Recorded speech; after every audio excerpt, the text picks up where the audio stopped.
Jadi kita akan berbicara tentang apa? Tentang ekaristi, sumber inspirasi dan kekuatan hidup berkeluarga, hidup keluargaku. Jadi kita harus sadar bahwa tidak ada seseorang yang lahir di dunia tanpa punya keluarga. Bahkan Yesus pun lahir punya keluarga. Bertumbuh besar, semakin berhikmat dan dicintai oleh Tuhan karena ada keluarga. Kita pun sama. Hanya seringnya adalah bahwa di tengah keluarga menjadi tempat yang bukannya aman dan nyaman, malah sebaliknya. Di dalam keluarga tempatnya orang terluka, disakiti, dan saling menyakiti. Sehingga tidak aneh kalau bapak-bapak pulang dari kantor, apakah ingin cepat-cepat pulang? Enggak banget. Dan ibu pun apakah mengharapkan suaminya cepat pulang? Ya. Lihat, ianya tuh beda. Pulang juga gitu ya. Si barongsai ini gitu. Barongsai. Lihat, kalau tidak salah, konon katanya di kamar tidur pun semua asik masing-masing. Pegang, tahu orang-orang berdosa langsung menjawab, belum ngomong aja langsung menjawab gitu ya. Kelihatan ada keluarga ideal, saudara-saudara. Ya, semua sibuk masing-masing, semua punya dunianya. Bahkan seringkali terjadi apa? Bahwa dalam perkawinan, you have your own business and I have my own business. So, kita jangan saling ganggu. Udah, diam. Lu gak ganggu gue juga gak ganggu lu. Lu ganggu gue, ngeri banget. Jadi di mana keluarga itu menjadi sebuah persekutuan hidup bersama. Seringnya masing-masing, seringkali keluarga menjadi sebuah terminal. Hanya untuk datang, tidur, pergi lagi. Dan saya sering mengistilahkan, kalau Anda pergi kerja, baterai Anda sedang hebat-hebatnya. Sedang full of charge, pergi kerja. Anak-anak sekolah juga full of charge, masih hijau. Istri juga, ya ada yang kerja, ada yang juga ngerjain. Ada yang pokoknya kerja juga gitu ya. Tapi seperti apapun bentuknya, semua full baterainya. Pulang ke rumah, suami baterai kering. Apalagi macet. Apalagi habis dimarahin bos. Anak-anak jengkel, begitu banyak tugas yang harus dibawa pulang ke rumah. Ibu jengkel karena apa? Ini piring udah dicuci berkali-kali, masih kotor lagi. Rumah gak ada beresnya. Makanan udah disiapin, gak mau makan. Jengkel. Jadi ke rumah, semua baterainya sedang apa? Kering. Konslet lah. Jadi di rumah akhirnya hal kecil aja bisa menjadi besar. Gitu. Gara-gara apa? Misalnya duduk kesenggol dikit, nyenggol aja. Udah tau gede, tuh lihat kenapa harus senggol-senggol. Padahal suaminya mau mesra-mesraan, gitu. Nyenggol dikit. Dan istrinya, gak perlu gitu-gitu banget kali. Itu lihat. Padahal disenggol oleh suaminya. Begitu menderita. Pada saat disenggol oleh pasturnya seneng banget. Dia jadi mari kita luruskan hidup ini gitu ya. Mana yang menyenggol harus emosi dan mana yang tidak emosi. Mari kita lihat bagaimana keluarga yang ekaristis itu. Saya akan perlihatkan, saya nggak punya ini ya, harus ngomong ya, harus next ya. Oh ini, oke, thank you. Next, saya pusing. Ya, ekaristi sumber inspirasi kekuatan hidup berkeluarga saya ambil dari peristiwa ekaristi, lahirnya ekaristi di dalam Injil Lukas. Ingat kita merayakan hari lahirnya ekaristi pada saat Jumat Kamis putih, betul. Anda harus cek karena ini saat-saat Roh Kudus hilang dari kepala Anda. Yang ada adalah roh-roh yang gak jelas. Kelihatan beberapa. Panitia tolong punya tusuk gigi kah? Dibagikan satu-satu. Taruh di sini. Jadi pada saat Kamis Putih kita merayakan kelahiran Ekaristi. Dan kelahiran Ekaristi jelas sekali dalam satu ayat ini. Ia mengambil roti. Siapa ia itu? Yesus. Bukan Tuhan, Yesus.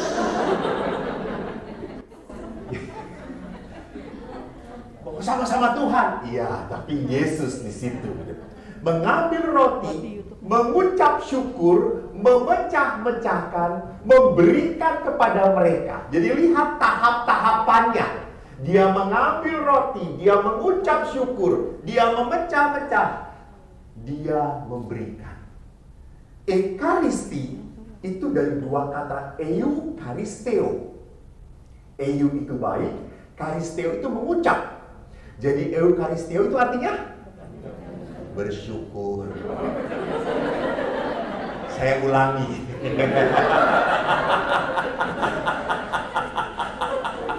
Lihat kan, udah nggak jelas kan?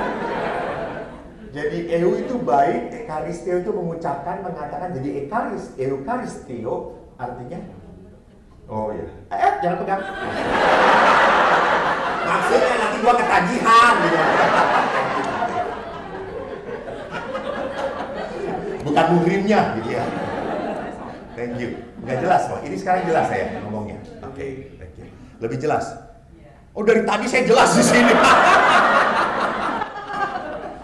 Mengucap syukur. Nah, lihat dan dikatakan apa? Inilah tubuhku yang diserahkan bagimu, perbuatlah ini menjadi peringatan akan aku. Pernah suatu saat ada anak SD, dia komuni pertama, les komuni pertama, rajin banget. Saya lihat dia.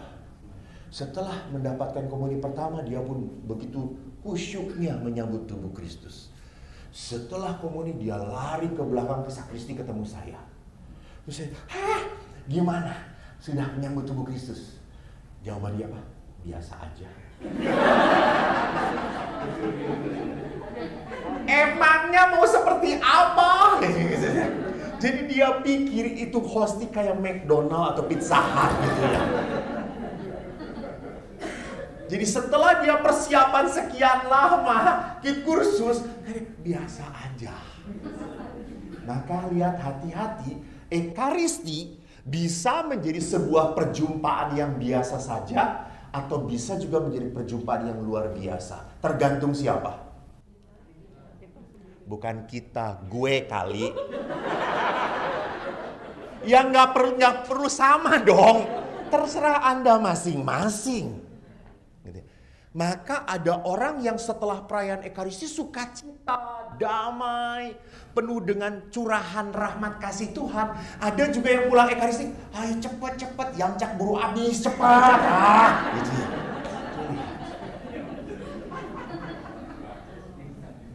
Jadi perhatikan bahwa perjumpaan dengan Allah itu tergantung hati kitanya. Ingat dulu waktu ada Ekaristi misa penyembuhan. Anda masih tahu ada misa penyembuhan? Sekarang sudah jarang terjadi. Kenapa? Apakah semua umatnya sudah pada sembuh? Malah kacau balau yang ada gitu ya. Karena setiap Ekaristi itu penyembuhan. Bukan hanya misa penyembuhan doang yang terjadi penyembuhan. Lalu kalau Anda tanya, kenapa kok di misa penyembuhan ada penyembuhan, tapi di misa biasa tidak ada penyembuhan? Yang ada adalah penderitaan. Apalagi kan kalau udah lihat tank, ya yang ini pasturnya. Pasti lama. Khotbahnya nggak jelas. Tidur yuk. Yuk.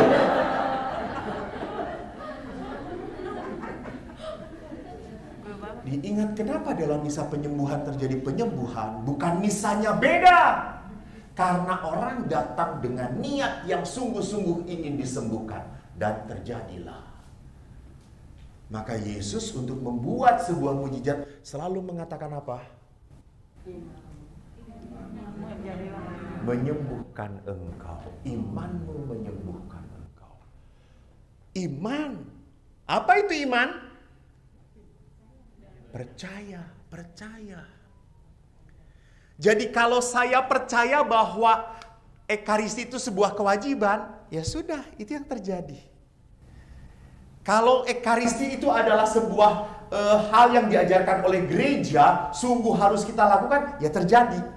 Tetapi kalau Anda mengimani Ekaristi itu adalah saat kita bertemu Tuhan, menyantap Tuhan, and you will get it. Kita akan mengalaminya. Sehingga kalau komunikan ada orang-orang yang berbeda. Ada yang terima asal-asalan, sampai beberapa juga, tubuh Kristus, dijawabnya, apaan sih lagi? Kenapa nggak sekalian tubuh Kristus cayo? Mari kita satu persatu kita coba untuk pahami. Sebagai apa? Sebagai saat kita untuk merenungkan hidup berkeluarga. Tadi kan saya mengatakan, mari kita lihat tahapannya. Yesus mengambil roti. Mengambil adalah tindakan aktif, memegang, merasakan, menyentuh, menghayati dalam genggaman. Dan kalau orang mengambil itu berarti kesadaran ya. Bukan pasti dia sadar kalau mau mengambil, gue butuh nih. Saya yang sadar. Saya tahu. Saya memegang, saya mengambil. Bukan tersentuh, sudah ada niatan. Berarti apa? Saya mengambil itu berarti tindakan yang penuh ketaatan dan kepercayaan. Sama di dalam perayaan, di dalam perkawinan pun, bahwa Anda itu mengambil pasangan Anda sebagai istri Anda. Betul atau tidak? Walaupun di dalam perjanjian lama Tuhan yang menyerahkan anugerah, tetapi saya yang memilih dia. Saya yang memilih dia. Maka di dalam perkawinan gereja Katolik tidak pernah boleh perkawinan itu terpaksa. Tidak, harus bebas. Walaupun sudah 10 tahun, 15 tahun ya terpaksa. Itu gak apa-apa. Ya kalau tidak dipaksain juga gak bisa apa-apa lagi deh. Oh udah gini yang terjadi gitu ya Tuhan. Mau diapain lagi gitu. Mau ditukar tambah gak bisa. Mau dibalikin ke orang tuanya udah pada mati gitu ya. Udahlah terima aja gitu.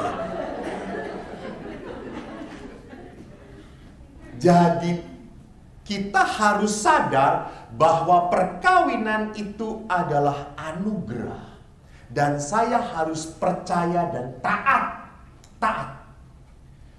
Maka begitu menyedihkan bahwa banyak sekali pasangan-pasangan muda itu yang mudah rapuh. Sedikit-sedikit langsung ngomong udah gak cocok lagi kita. Saya selalu ngomong, emangnya lu pernah cocok? Nggak pernah coy. Waktu pacaran itu dicocok-cocokin. Namanya juga cinta buta, cinta monyet. Jadi kalau monyet yang jatuh cinta, Anda ya yang punya cinta monyet, gue kagak ada. Jadi kalau kita lihat bahwa itu indahnya Tuhan. Memang Tuhan tidak menyatukan yang cocok. Tidak. Justru kalau kita sama, kita tidak membutuhkan pasangan kita. Iya kan? Kita bisa melakukan sendiri kok. Justru karena kita berbeda, Tuhan menyatukan. Untuk apa? Pinter sekali semuanya. Udah selesai aja seminarnya coy. Benar. Melengkapi. Jadi memang suami istri itu harusnya hidupnya makin apa? Mudah, gampang, bahagia. Kalau jadinya berat, yang salah siapa? Yang salah siapa? Saya itu menikahkan orang sering sekali. Sebelum pernikahan kanonik, resek ngenikahin orang itu. Mendingan ayam. Ayam tuh nggak ribut, nggak konsultasi, kawin gitu. Nggak cocok, kawin lagi gitu. Nyebelin, bunuh gitu. Selesai toh. Ini manusia selalu banyak masalahnya. Hanya lihat di sini bahwa bagaimanapun Anda merasa cocok atau tidak cocok, saya harus taat kepada apa yang dikatakan oleh Yesus. Apa yang dipersatukan Allah tidak boleh diceraikan manusia. Taat. Jadi hidup kita karena ketaatan pada Tuhan. Karena apa kita taat? Karena kita percaya ketaatan itu membawa berkat, saudara-saudara. Membawa berkat. Emangnya kalau dia sudah banyak tengkar, terus sudah menikah, sudah cocok, sudah diberkatin, sudah bebas mau, lalu kalau setelah pisah menikah dengan yang lain, akan cocok lagi? Ya enggak lah. Enggak. Selalu akan ada masalah-masalah gitu. Dan paling menyedihkannya, kalau saya kanonik, laki perempuan, kan kelihatan banget mereka tuh ingin kawin banget gitu ya. Bahkan kalau saya mengatakan, yuk kita pernikahan sekarang, yuk langsung yuk gitu ya. Mau sekarang juga. Kelihatannya baterainya sudah gede banget gitu ya. Terus kan suka saya tanya gitu, pasangan laki, pasangan perempuan, hei, kamu calon suami, calon istri. Ya betul Romo, bahagia nggak? Bahagia nggak? Bahagia banget. BGT. Terus saya tanya berapa persen? 100% sampai mentok Romo. Oh ya betul Romo. Nanti ya kalau dalam perkawinan kalau kamu konflik, berkelahi, jengkel, siapa yang harus minta maaf duluan? Anda tahu perempuan, apa yang dilakukan oleh perempuan? Dia nunjuk suaminya. Dan apa yang dilakukan oleh suami? Saya tanya, kenapa? Emang sudah takdir. Suami, laki-laki dimanapun selalu salah di mata istri Romo. Ya sudahlah. Jadi perhatikan di sini, lihat. Begitu mudahnya sebelum menikah semua mengalah. Semua mengalah sebelum menikah. Namanya iklan selalu bagus saudara-saudara. Itu entah seperti asuransi gitu. Tapi nanti pada saat klaim, walah susahnya, ampun. Oh ada agen asuransi. Bertobatlah saudara-saudara.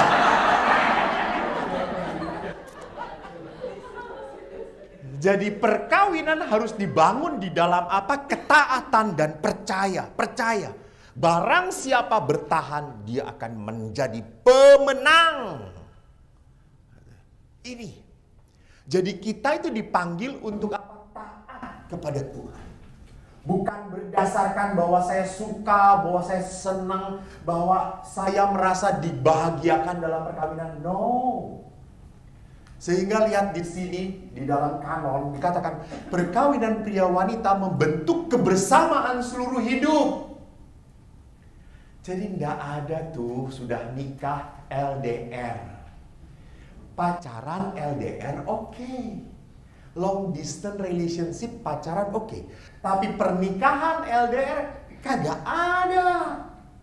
Harus ada kebersamaan. Bersama-sama. Jadi bagaimana mungkin kebersamaan itu terjadi kalau secara fisik aja berpisah.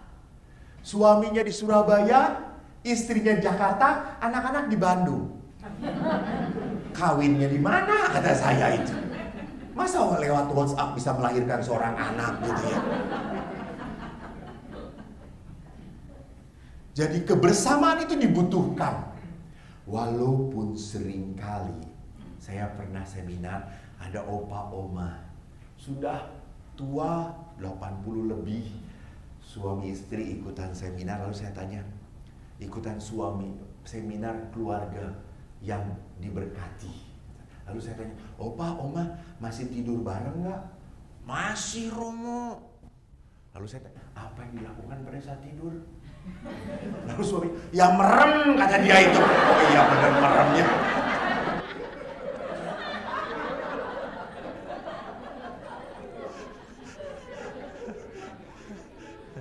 Terus saya tanya, Opa merem? Ya, si Oma mah seperti dahulu sama aja Romo apa ngomong terus gitu. Jadi saat merem tuh Oma ngomong aja terus. Saya nggak pagi-pagi bangun, kan selalu begini. Saya keluarkan semua apa yang diomongin Oma gitu. Budak telinga saya sama Oma.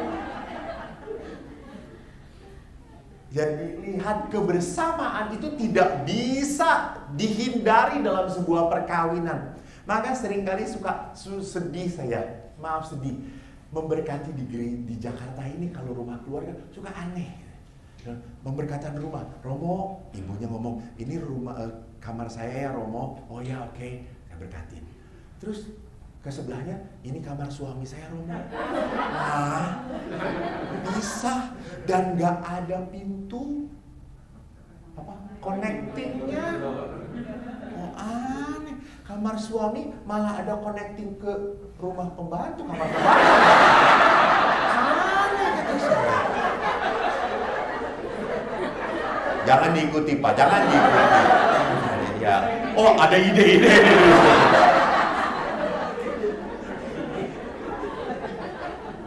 Jadi kebersamaan ini membangun apa? Kesejahteraan. Ingat, kesejahteraan itu jangan diterjemahkan sebagai kebahagiaan. No. Karena di dalam hidup bersama itu belum tentu bahagia. Jangan jadi ukuran bahagia. Ini yang menyebabkan apa? Ini yang menyebabkan akhirnya perkawinan banyak pecah karena kebahagiaan. No. Kesejahteraan itu artinya kebaikan bersama. Kalau kebahagiaan kan bisa up and down. Dia datang bawa gaji banyak, mas, I love you, mas. Mau buka apa gitu ya? Open 24 hour. Gitu. Tapi kalau gajinya pas-pasan, sorry, close. No, bukan kebahagiaan. Kesejahteraan itu. Kesejahteraan itu berarti apa? Kebaikan bersama. Kebaikan. Bukan hanya kebaikan saya, bukan hanya kebaikan kamu, tetapi juga kebaikan kita. You, me, and our children. Itu. Jadi di dalam perkawinan kita tidak pernah bisa berpikir hanya untuk saya. Maka memang ada orang-orang tertentu yang tidak mampu menikah. Bisa menikah, tapi tidak mampu menikah. Saya ketemu dengan beberapa perempuan yang begitu memimpikan apa? Hidupnya adalah apa? Prestasi dan karir nomor satu. Orang seperti ini tidak mampu menikah. Karena karir bagi dia nomor satu yang dikejar. Maka perkawinan itu bisa menjadi sebuah apa? Halangan bagi dia untuk mencapai karir. Ya sudah, jangan nikah. Tidak diharuskan kok. Yang susahnya, yang kepohnya ibu-ibunya. Apalagi kalau ibu-ibu kumpul, kamu punya anak belum kawin? Laku ya. Dapat kutukan apa dari Tuhan? Udah dari perpanjang deh ceritanya. Lalu setiap anak datang langsung, Mama ditanya terus, sama tante, kok anak mama nggak kawin-kawin? Langsung itu perempuan tuh emosi tingkat tinggi. Karena setiap ketemu langsung ditanya kapan kawin, kapan kawin, kapan kawin. Tidak setiap orang dipanggil punya hasrat untuk hidup bersama. Ada orang-orang tertentu yang tidak mampu. Tidak mampu. Dia mampu, tapi tidak mau. Saya pun sama. Loh iya toh, apa? Itu ketawa. Emangnya saya nggak mampu? Saya cuma nggak diberi kesempatan. Udah jangan dibahas, Ibu. Yang kedua apa? Mengucap syukur. Jadi di dalam perkawinan tadi kita harus sadar bahwa pasangan itu anugerah Tuhan. Jadi kalau kita tidak pernah menyadari pasangan itu anugerah Tuhan, dia pemberian Allah, dia berharga bagi saya, maka sampai kapanpun saya hanya melihat perkawinan sebagai sebuah penderitaan. Perkawinan selama-lamanya akan dilihat sebagai musibah, bukan berkat. Dan ingat, kalau Anda melihat perkawinan disebut sebagai musibah, Anda akan alami sampai mati. Betul atau tidak? Dan orang seperti ini akan mengalami surga? Ya enggak lah. Di dunia you taste the hell and you will taste the other hell. Bagaimana kau tidak bisa menikmati berkat Tuhan di dunia aja? Maka saya sebagai imam, saya sangat menikmati hidup imamat saya. Walaupun betul saya kadang-kadang melihat, wah perempuan meli banget.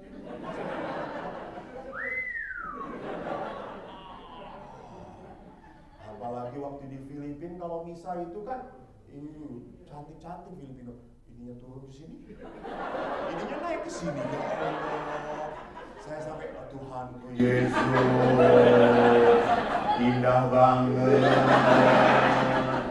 Beginikah neraka? Yuk kita ke sana. Ya. Jadi perhatikan di sini pada saat kita sadar bahwa kita dipanggil dan diberi anugerah dalam hidup berkeluarga, bersamalah, genggamlah, nikmatilah. Jangan terlalu banyak komplain tentang pasangan Anda. Nanti diperlihatkan di belakang juga. Kalau Anda terganggu dengan ngorok, nikmati. Suatu saat ngorok itu akan hilang selama-lamanya. Kalau Anda terganggu dengan cici cuit istri, azan aja 5 kali sehari, ini lebih parah daripada azan. Sadarilah, tidak akan selamanya dia akan pergi dari hidup kamu juga. Apa yang diberikan oleh Tuhan suatu saat akan pergi dari hidup kita. Maka sebelum pergi, sebelum diambil, nikmati, jangan dihabisi. Nikmati. Jadi namanya anugerah itu pemberian, ada saatnya. Maka sama, ada saatnya Anda sehat, lakukan. Jangan berpikir, nanti ya kalau kita sudah punya uang jalan-jalan. Alah, dua-duanya piansui, jalan-jalan kemana? Yang satu ngacai lah, gitu ya. Jangan pernah berpikir bahwa kita harus punya banyak dulu. No. Bukan masalahnya itu. Masalahnya adalah apa? Kita harus mampu mensyukuri dulu. Bahwa ini saatnya. Saatnya itu kapan? Ya sekarang. Tuhan itu mau memberkati, bukan besok. No. Hari ini saatnya. Jangan ditunda-tunda untuk sebuah kebahagiaan dan kebaikan. Karena kalau ditunda, Anda akan menyesal selama-lamanya. Sekali lagi, untuk sebuah kebahagiaan dan kebaikan. Kedua, setelah mengambil roti, mengucap syukur. Ini tadi yang saya katakan. Jadi mengucap syukur itu sama dengan bene dicere. Dicere itu mengatakan bene itu baik. Jadi mengucap syukur itu mengatakan hal yang baik. Jadi di dalam perkawinan, saya harus bisa bersyukur bukan karena keluarga berjalan seperti yang saya kehendaki, bukan. Bukan karena suami itu wah seperti yang saya impikan. Coba saya akan berikan hadiah. Siapa yang pasangannya setelah sekian tahun hidup bersama percis seperti yang Anda impikan? Silahkan angkat tangan. Ya, kagak ada saudara-saudara.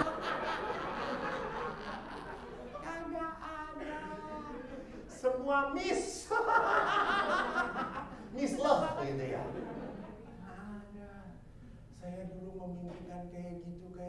ya ampun sekarang tidak. Tidak. Tapi apa yang saya mau katakan, apakah Allah tidak memberkati saya? Bukan. Apakah apakah berkat itu hilang dari hidup keluarga saya? Tidak. Karena bersyukur itu bukan berarti semuanya terjadi seperti yang saya mau. Bukan. Bersyukur itu hanya bisa dilakukan oleh orang-orang yang punya God's perspective, kacamata Tuhan. Bukan man's perspective, bukan kacamata manusia. Kalau kacamata manusia itu kan sangat subjektif. Lihat kan, Yesus aja orang begitu baik, suci. Apakah semua orang-orang suka pada Yesus? Akur pada Yesus? Mencintai Yesus? Tidak. Orang yang kayak gitu aja. Kualitasnya kualitas Tuhan? Tidak. Apalagi kita. Jadi kalau orang bisa bersyukur, orang adalah apa? Adalah orang yang mengedepankan Tuhan daripada semua perasaan. Jadi kita selalu mengedepankan perasaan dan permasalahan, baru Tuhan di belakang. Salah. Depankan Tuhan dahulu, biarkan permasalahan dan kekecewaan ini di belakang kita. Tuhan dahulu. Karena siapa yang berjalan di dalam Tuhan, bersama Tuhan, maka akan dikuatkan. Dia akan menemukan apa? Maksud dan rancangan Tuhan. Saya pernah cerita, Anda mungkin beberapa yang punya sinyal sering melihat YouTube. Ada khotbah saya tentang seorang anak yang lahir dengan kaki kecil X. Dia jalannya begini, retret di Pratista. Pelan-pelan jalannya. Teman-temannya sudah lari, dia masih jalan. Saya bertanya ke dia, "Nah, kamu lihat teman-teman kamu kakinya sempurna, kamu kayak gini, kamu pernah sedih nggak?"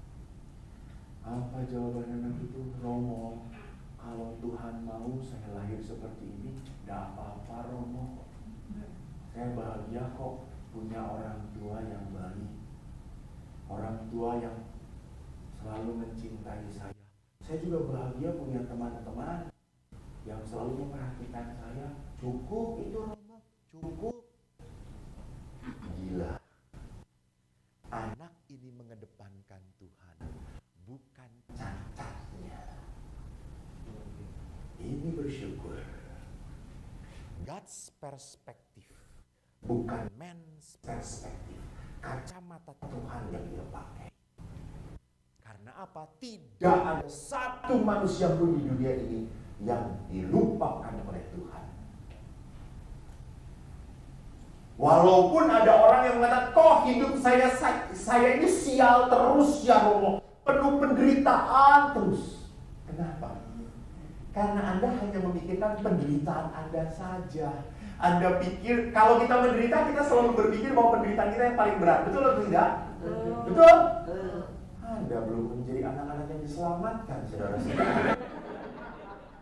Kenapa sampai kita berpikir seperti itu? Karena kita tidak mau melihat orang-orang lain, bahwa mereka pun masih menderita, tetapi mereka masih bisa bertahan dan masih punya semangat kehidupan. Jadi perhatikan di sini, bersyukur sekali lagi bukan karena semua yang kita inginkan diberi oleh Tuhan, bukan. Tetapi karena apa? Karena kita pandai melihat bahwa Allah bekerja di dalam setiap peristiwa kehidupan. Maka di dalam refleksi yang kedua, beranikah kita mengakui kelebihan pasangan kita? Mencari hal yang positif. Anda pernah ingat suatu saat, ini kan bisa layar bunyi doang, bisa nggak? Bisa kayak gini. Misalnya, ini layar putih. Pernah seorang dosen, ada layar putih, kan whiteboard zaman dahulu kan. Lalu dia bawa spidol, lalu dia buat bulatan. Lalu dia tanya kepada anak-anak, lihat adalah titik hitam. Hampir semua mengatakan titik hitam. Hanya satu orang yang mengatakan papan putih. Itu berarti apa? Kita manusia cenderungnya lebih tertarik pada melihat titik hitamnya daripada papan yang putihnya. Kita lebih tertarik melihat hal-hal yang negatifnya daripada melihat apa? Begitu banyak berkatnya. Coba kalau saya tanya di dalam hidup Anda, lebih banyak berkat atau penderitaan yang Anda hadapi, yang Anda terima? Hah? Jawabnya jangan dengan penuh emosi, dengan penuh syukur. Berkat. Ya Allah, udah dikasih aja sombongnya. Tuhan, ampuni anakmu ini Tuhan.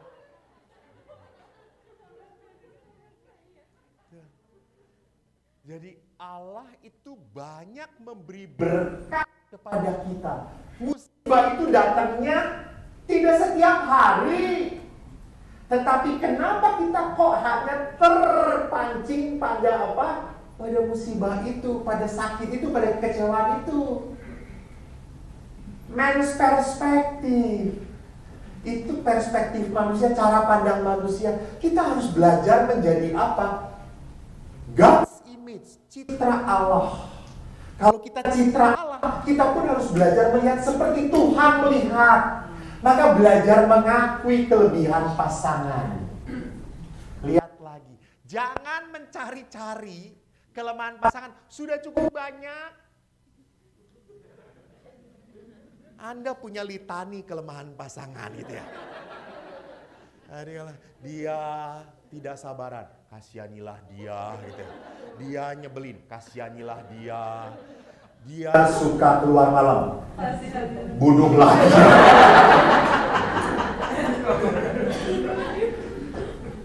Jadi kita sudah punya list kelemahan. Pertanyaannya, apakah kita punya list kelemahan pasangan atau tidak? Itu.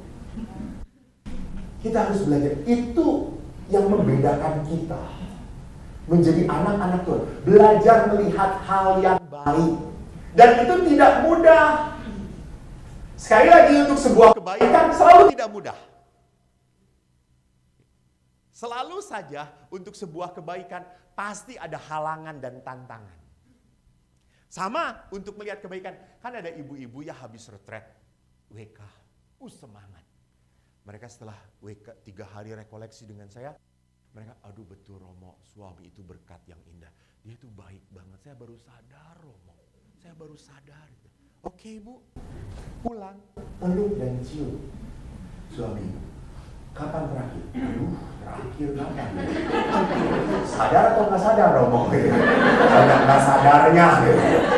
Peluk. Dan pulang ke rumah apa yang terjadi? Oke Romo, saya yakin. Siap. Pas pulang ke rumah, melihat cucian banyak, piring kotor banyak, rumah acak-acakan, suami sedang main game dan nonton TV.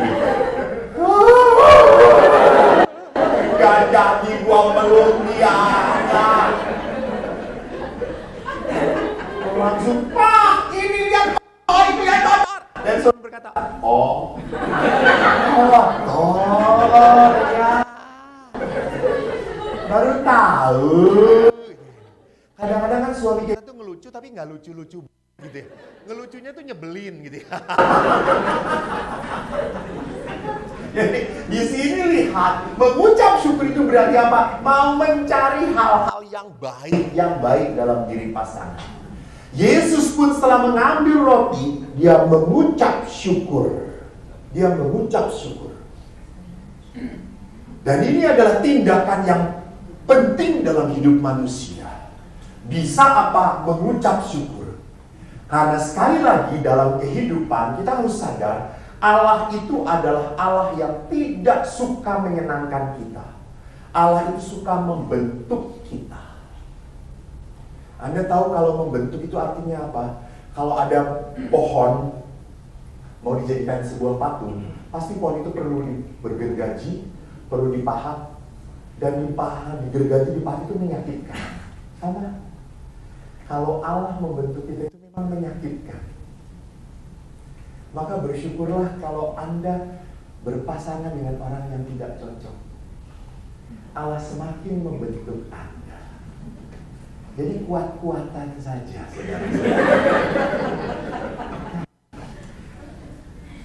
Jadi Allah sedang membentuk saya. Jadi kalau Anda itu jengkel banget dengan istri Anda harus bersyukur Tuhan. Terima kasih. Istri saya benar-benar nyebelin. Terima kasih atas istri yang nyebelin Tuhan. Karena saya belajar sabar. Jadi kalau nunggu bus nggak datang Allah lebih berat sabar pada istri saya. Kan pernah suatu saat saya itu ditraktir oleh bapak-bapak. Terus pada saat mau bayar, si bapak itu buka dompet. Dan saya lihat di dompet itu, lihat ada satu foto. Pak, foto siapa? Istri saya. Edan, cinta banget sama istri. Kenapa? Itu mau foto istri. Bukan gitu, Romo. Saya itu kan kalau di kantor banyak masalah. Masalah saya itu berat banget di kantor. Tapi setiap saya menghadapi masalah berat, saya lihat foto istri saya. Dan saya berkata, tidak ada yang lebih berat.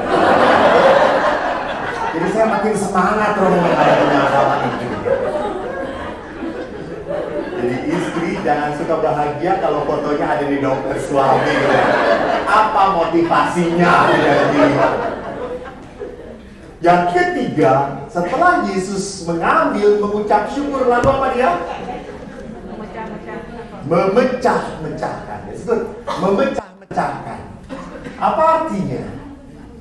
Setiap kali kita berhadapan dengan keterpecahan diri kita menghadapi kesepian, kesendirian. Kadang-kadang walaupun kita hidup berkeluarga, tapi cukup banyak suami istri yang merasa kesepian.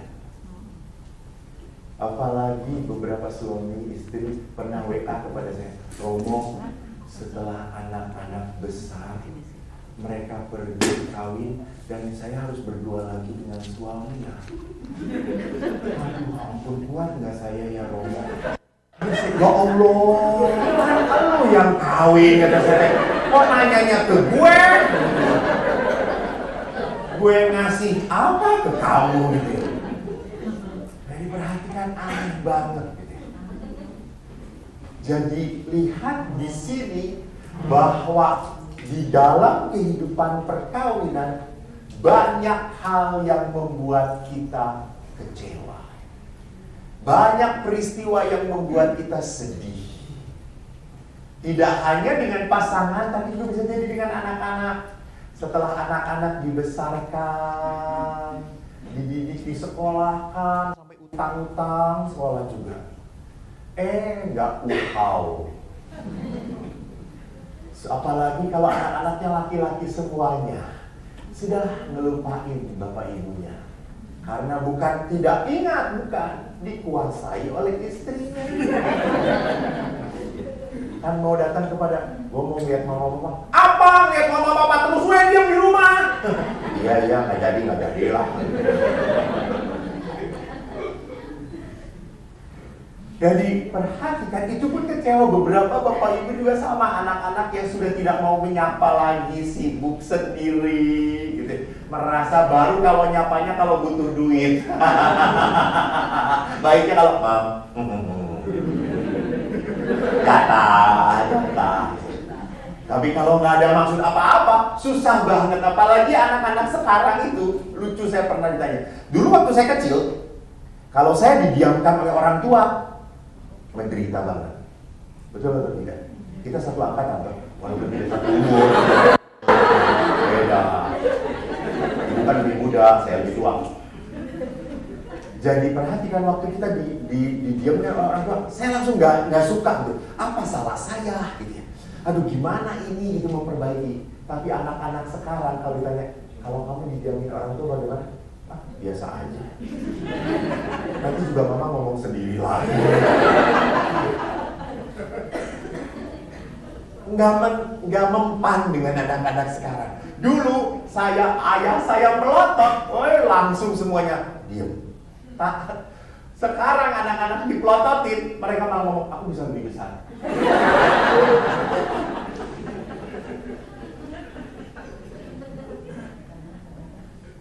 Jadi lihat di sini, seringkali juga ada hal-hal yang tidak sesuai dengan hati saya.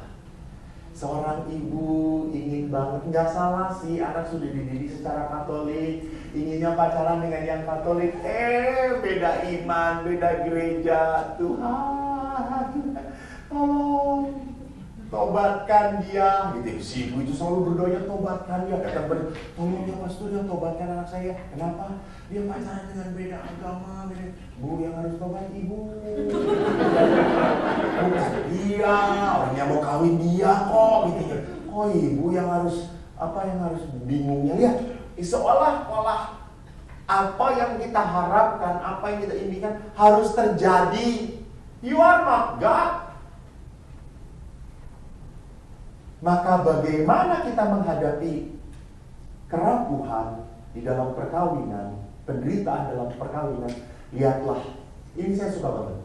I always thought love was shaped like a heart, but it's actually shaped like a cross. Jangan berpikir cinta itu seperti sebuah hati. Nah, cinta itu seperti salib. Ada seorang istri yang mengeluh pada Romo, saya jengkel banget, saya dihianati oleh suami saya. Dia pergi dengan wanita lain, Romo. Saya marah sekali. Apa yang harus saya lakukan, Romo? Bu, ampuni. Bagaimana mungkin bisa mengampuni, Romo? Ini sudah berkali-kali, Romo. Duduk ngomong panjang lagi. Lalu dia, apa yang saya lakukan? Ampuni. Kenapa saya harus mengampuni? Saya ambil salib. Nih, ibu pengikut Yesus. Iya, Romo. Ya seperti ini. Salah sendiri ngikutin Yesus. Yang diikutin aja disalib, apalagi elu. Benar atau tidak? Benar? Ya. Yang diikutin aja disalib, apalagi gue, gitu. Ya harus ikut.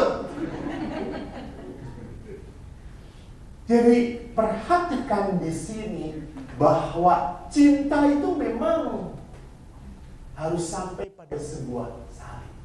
Di situ letak kemurnian dari cinta. Jadi kemurnian cinta itu pada saat apa? Setia di saat orang yang kita cintai tidak layak dan tidak patut dicintai. Itu berkeren. Kalau mencintai orang yang menyenangkan, it easy, you know. Tuh. Tetapi kalau mencintai pengkhianat, berikan setiap hari 1 sendok racun. Itu bukan ajaran Pastor Eko, itu ajaran Judas Iskariot. Saya inginnya marah, saya inginnya jengkel kalau ngikuti perasaan saya. But you must follow Christ, not follow your feeling. Maka di sini lihat Amoris Laetitia mengatakan apa di dokumen gereja tentang kebahagiaan hidup bersama, cinta. Tidak ada keluarga yang jatuh dari surga, sudah sempurna terbentuk.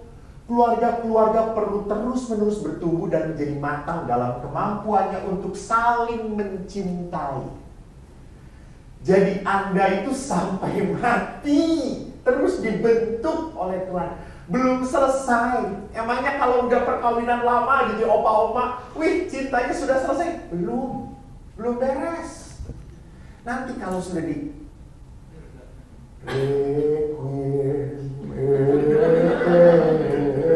kubur pojok, selesai tugas dia.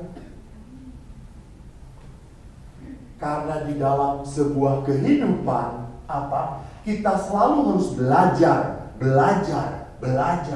Belum selesai tugas kita. Maka kita dibentuk oleh Allah. Nah, apa yang membuat perkawinan itu terpecah, perkawinan itu menjadi berat.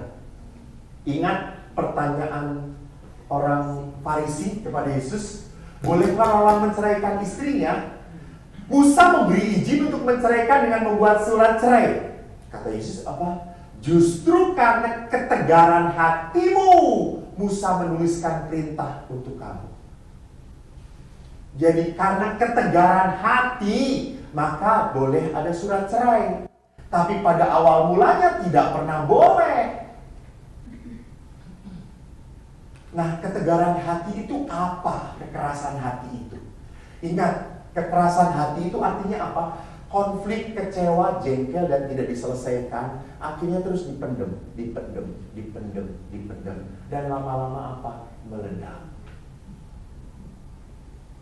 Jadi kalau suami dan istri diem, itu bukan berarti masalah selesai. Nah, dia sedang memendam.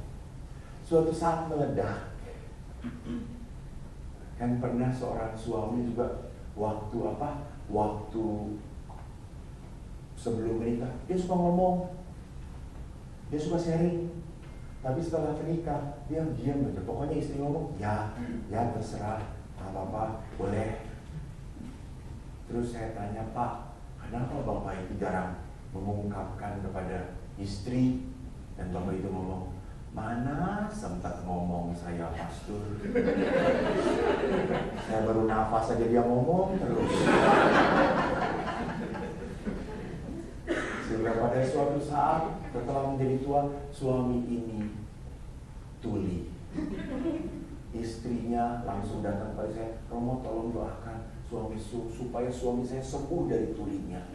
Ya saya deketin tuh suami itu, Pak, ayo kita doakan. Jangan Romo, biarin saya tuli. Jadi dia ngomong apa, saya nggak ngerti apa-apa. Jadi perhatikan kenapa sampai seperti itu, yang karena hidup dengan pasangan. Jadi Bapak Ibu ingat, ya suami istri, Bapak suami istri. Ya jangan lupa Bu, kenapa Bapak jadi seperti ini? Karena hidup dengan ibu. Coba bukan dengan ibu, pasti dia lebih menderita ya dia. Setuju ya, betul. Lihat sang istri penyelamat banget coy. Jangan pernah lupa, jadi kenapa pasangan saya seperti itu? Karena hidup dengan saya. Karena saya juga yang membentuk. Maka kalau suami, kenapa kok jadinya seperti itu? Harus refleksi. Sehingga para istri itu tolong ya, walaupun sudah berkawin sekian lama, jangan hanya bersolek kalau mau kondangan aja. Kalau ketemu suami bersolek dikit ya jangan cetar-cetar gitu. Semua ditebel-tebelin, gitu. Alis ditambah kayak rayuan pulau kelapa. Ya itu suka aneh gitu, dia berdiri tapi alisnya nggak bergerak gitu. Nah saya lihat, jatuh ke bawah alisnya. Remnya murahan, saudara-saudara. Dan ibu-ibu, kita harus sadar, makin tua itu memang make up-nya makin lama. Karena ditambah apapun tetap. Kenapa ini turun lagi. Memang semua tubuh ini ngikutin gravitasi. Jadi it's okay. Tapi bagaimanapun kita harus menampilkan yang terbaik. Jadi di sini lihat. Jadi kenapa kok konflik itu terjadi? Konflik itu terjadi pada saat kita salah paham. Dan kalau konflik itu tidak dibereskan, sekali lagi akan menjadi sumber saling menyakiti. Jadi pasangan suami istri bisa terjadi diam-diam saling menyakiti. Entah dengan diam, entah dengan kata-kata, atau dengan kekerasan. Tapi jangan pernah lupa, Carl Jung mengatakan konflik itu menciptakan api cinta dan emosi. Dan seperti yang lainnya, konflik itu punya dua aspek.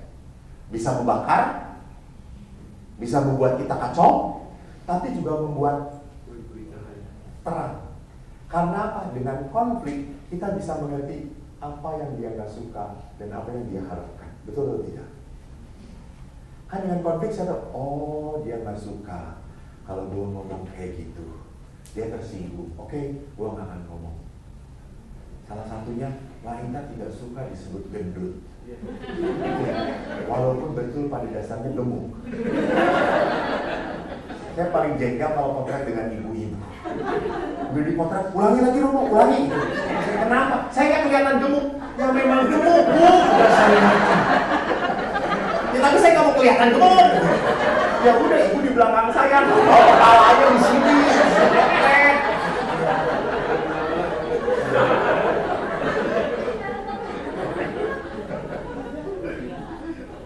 Jadi perhatikan bahwa saya tahu kalau tahu pasangan tidak menyukai, jangan diteruskan. Kita harus menghargai perasaan dia. Sama kalau Anda reuni, senang reuni, tapi yang merasa terancam pasangan.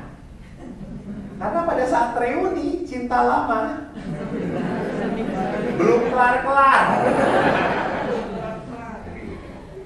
Jadi pada saat cinta lama belum kelar itu, lalu nyambung lagi. Jadi reunian bisa sebulan 2-3 kali, seminggu sekali, seminggu 2 kali. Emangnya ini reunian atau Temu kangen ya? Anda muak dengan pasangan Anda? Jadi hati-hati. Kita harus menghargai pasangan kita. Sama sekarang Bapak naik mobil ke gereja sendiri, terus tiba-tiba di jalan ada tetangga Katolik, janda, sama-sama pulangnya ke arah yang sama, naikin atau tidak? Di mobil. Suruh ikut di mobil. Anda sendirian? Ya. Nggak apa-apa. Duduk di belakang kok. Istri nggak akan pikiran seperti itu. Lu ya. Memang lu keturunan kucing garong. Kalau ada istri diam-diam langsung cuma naikin ke situ dan nggak pegang apa-apa, saya pegang. Iya, itu baru sekali, nggak ketahuan. Lihat semua merembet, saudara-saudara. Di situ pentingnya apa? Kita harus tahu diri.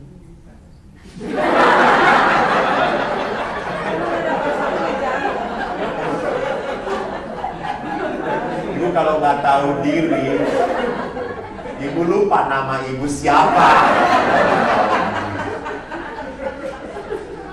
Bukan tahu diri, kita harus menghargai perasaan pasangan. Menghargai perasaan pasangan. Bukan tahu diri. Saya tahu diri Pastor Eko, tapi kalau saya tiba-tiba diboncengin ada OMK, mau bonceng perempuan, saya mengatakan carilah bonceng yang lain. Kalau diboncengin pasti pakai triplek sama saya di sini kan.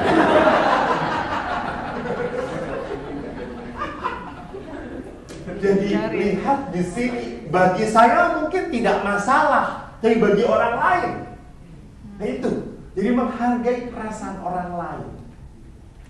Maka konflik itu sekali lagi baik-baik, sehingga saya tahu apa yang dia mau dan apa yang dia tidak mau. Maka perlu untuk melawan kelemahan manusiawi kita. Salah satunya adalah tidak bisa dipindah-pindahkan. Habis baterai. Bener, next. Ya. Next saja, next. Nah ini. Jadi bagaimana supaya kita bisa mengerti pasangan, saya harus keluar dari diri saya. Bukan, menurut saya nggak apa-apa, nggak masalah. Iya, bagi kita nggak masalah. Tapi bagi dia, bagaimana? Maka di sini pentingnya kita harus mengerti apa yang dia maui, apa yang dia tidak maui, apa yang dia harapkan, apa yang dia tidak kehendaki. Dan itu hanya mungkin kalau ada komunikasi. Next time. Next. Dalam pertemuan keluarga sedunia, Bapak Paus berkata tidak ada keluarga yang sempurna. Kita tidak punya orang tua sempurna. Kita sendiri tidak menikah dengan orang yang sempurna, dan kita tidak punya anak-anak yang sempurna.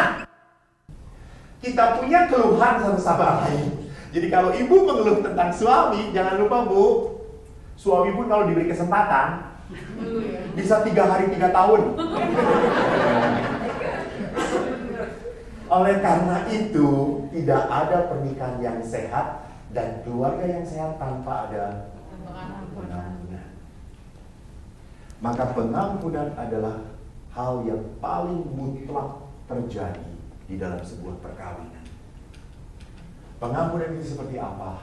Saya mau mengingat ini saja. Kalian, inilah pengampunan. Next, liberation ya. Jadi syarat mutlak dari sebuah merasakan kerahiman Tuhan, merasakan berkat Tuhan, bahwa perkawinan itu sebuah berkat kalau ada apa? Pertobatan. Dan pertobatan itu hanya terjadi lewat apa? Pengampunan. Nah tadi kalau saya ulangi lagi, waktu suami istri konflik, marah-marahan, siapa yang harus duluan minta maaf? Suami. Ampun Tuhan, gue sudah ngasih seminar berhampir 1 jam, tetap suami. Pak, menurut Bapak siapa yang harus minta maaf duluan? Saya. Ya? Saya.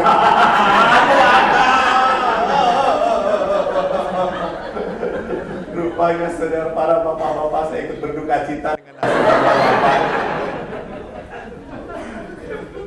Bapak Ibu, saya mau mengatakan kedua-duanya. Sekarang mulai lulu kedua-duanya. Sekarang pertanyaan siapa yang duluan, masa kedua-duanya. Lalu ada yang ngomong siapa yang salah.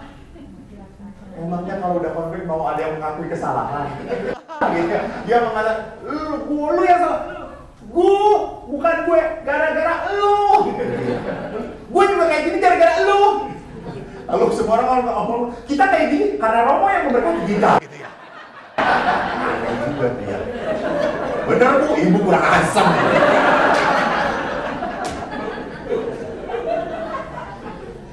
Pak, Bu, ingat, siapa yang duluan minta maaf adalah dia yang punya Yesus dalam dirinya.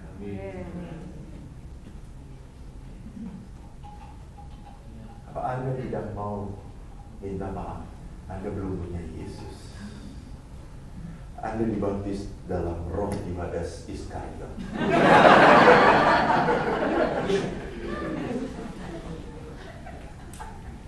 Orang yang mau rendah hati minta maaf adalah orang yang punya Yesus dalam hatinya.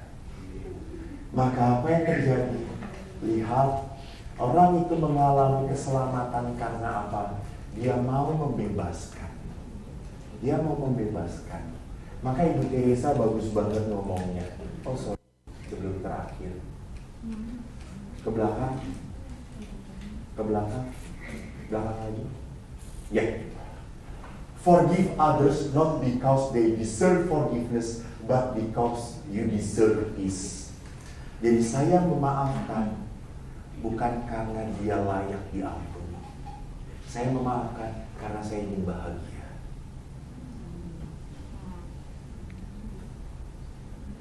Jadi kalau Anda dikecewakan, orang yang mengecewakan Anda itu tenang-tenang aja loh. Ingat, dan dia happy-happy aja. Anda doakan supaya dia celaka, nggak celaka. Betul atau tidak? Dan Anda semakin tidak bahagia. Itu bodohnya orang menderita. Jadi kita harus bisa membebaskan penderita dengan apa? Memberi maaf dan minta maaf. Jadi saya memberi maaf, melepaskan karena apa? Karena saya ingin bahagia lagi. Saya ingin damai. Saya tidak mau menyimpan sakit itu terus-menerus di sini. Karena kalau menyimpan sakit, maka Tuhan tidak bisa memberkati saya. Amin atau tidak? Kalau orang menyimpan sakit, hatinya penuh dengan luka, bagaimana mungkin Allah bisa memberi berkat? Orang hatinya penuh dengan luka kok. Allah itu bisa memberi berkat kalau hati kita dikosongkan dari hal-hal yang menyakitkan itu. Lepaskan, lepaskan. Bebaskan. Maka Yesus, datanglah padaku kalian semua yang memikul beban berat, aku akan berikan kelegaan padamu. Jadi kita harus datang untuk apa? Melepaskan. Jadi Bapak Ibu, kalau Anda menderita, jangan datang ke pastor. Ya, mereka juga menderita. Datang ke Tuhan, melepaskan. Maka saya suka kadang-kadang ada ibu-ibu yang berdoa sampai menangis-nangis di bedamai. Do it, lakukan. Enggak apa-apa. Itu cara kita mengeluh di depan siapa? Bapak kita, Allah kita. Maka kadang-kadang orang yang setelah Ekaristi dia merasa terhanyut dengan Tuhan yang hadir memberi kekuatan. That's good. Feel it. Percayalah bahwa kuasa Tuhan akan bekerja pada engkau. Dan yang terakhir adalah apa?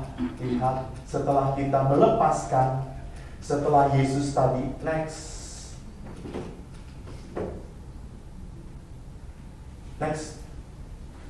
Setelah roti itu dipecahkan, diberikannya kepada mereka. Next.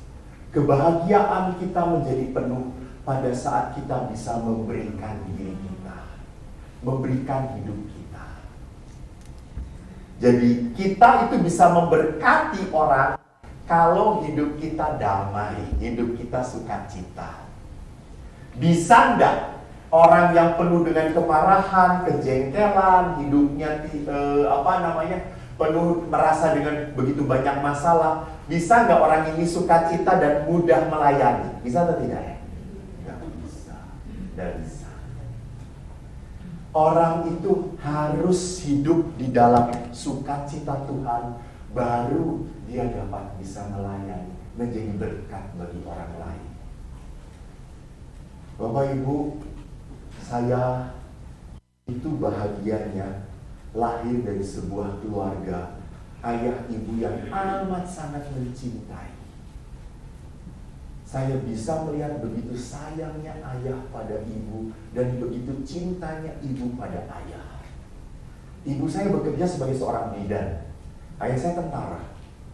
Kalau pulang kerja, ibu itu selalu masak. Kita tidak punya pembantu. Ibu masak dan ibu tahu kalau ayah pulang kerja itu harus disediakan teh hangat, teh tubruk. Beliau buat dan ayah selalu mengatakan, Le, manggil saya Le, Tole, Le, teh gawean Bo Mungki, Josh, enak tenan. Ibu sakit saya buatkan teh, dia mengatakan, tehmu kaya tai Le. Wah, asam kata saya. Begitu sayangnya itu ayah, edan. Dan ibu tuh kalau membuat apapun ayah selalu bilang enak, dan sayur ibu tuh selalu bayam. Jadi bayam bau enak tidak mau bayam aja enaknya kayak gitu banget sih. He know how to appreciate his wife. Dan hebatnya juga apa? Ayah kalau pulang kerja bukan ayah yang diam. Nah, ayah ikut sibuk. Ayah ikut kerja. Dia nggak langsung minta dilayani, enggak. Dia juga mau capek. Dia pel, dia cuci piring, dia segala-galanya. Bahkan pada saat tahu ibu sakit, ayah berkata, Bu, ibu istirahat. Saya bereskan semuanya. Dan pernah ibu masuk rumah sakit, ayah yang menyediakan makanan apa? Nasi goreng. Rasanya asin. Semua garam segede-gede gini, saudara-saudara. Sampai setelah hari keempat kalau masalah kita nengok ibu, bu cepat sembuh bu, ibu nggak sembuh, anakmu mati semua. Kenapa nak? Itu nasi goreng gerundung-gerundung darahnya. Terus ibu saya, kamu makan? Ya nggak ada apa-apa lagi. Karena cuma itu aja. Lah masa teman-teman itu kan nasi goreng yang dibutuh telur, kita ngebutnya garam. Manis-manis gitu. Dan ibu selalu mendahulukan ayah. Dan ayah pun demikian. Itu indah. Sehingga pada saat ibu sakit, apa yang terjadi? Ayah melayani ibu full. Sampai kita ngomong, Pak, kita cari perawat ya. Dan ibumu aku yang merawat. Dulu ibumu merawat aku. Sekarang kalau ibumu sakit, aku yang merawat dia. Jadi lihat, penderitaan ibu adalah tempat bagi Bapak untuk menunjukkan cintanya dia. Jadi saya mengatakan, hebat sekali gitu. Maka pada suatu saat, di saat ibu meninggal, dan ibu sakit waktu meninggal, ibu stroke, ibu terbaring saja, sudah cukup lama sakitnya. Dan pada saat meninggal, ayah berkata, saya bahagia, ibumu tidak sakit lagi. Sekarang saya sedih, aku tidak bisa melihat ibumu lagi. Saya yang menderita. Sampai setelah 1 tahun, saya mau misa ibu. Saya tanya, Pak, kita misa. Kok saya sekarang bangun suka sedih? Kenapa? Saya kalau bangun, lihat kiri kanan, udah gak ada ibu kamu lagi ya. Untuk apa saya hidupnya kalau gak ada ibu kamu lagi? You see how powerful love is. Sekali lagi, kenapa orang bilang seperti itu mencintai? Karena tinggal di dalam Tuhan. Dan bagaimana kita bisa tinggal di dalam Tuhan? Masuklah dalam Ekaristi. Di situ tempatnya manusia tinggal dan dikuatkan oleh Allah. Haleluya. Amin.